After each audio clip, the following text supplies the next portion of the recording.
Today we're working on the interior of this beautiful BMW E28. This is an M535i, and in the previous video we've already done a full exterior detail. We've washed it, we've polished it, and we've ceramic coated it. Now let's take a look at the inside.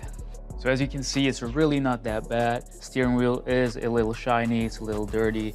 The dashboard is just it's a little dusty. Same goes for the center console. Door panels, not too bad. The seats could do with a deep clean.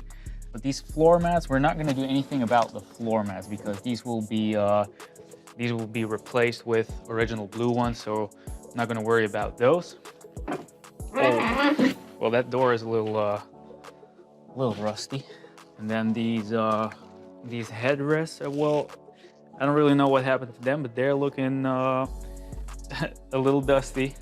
All right, so overall, really not that bad. But I'm pretty sure we can make this thing look 10 times better than it does right now. So let's hop right into it.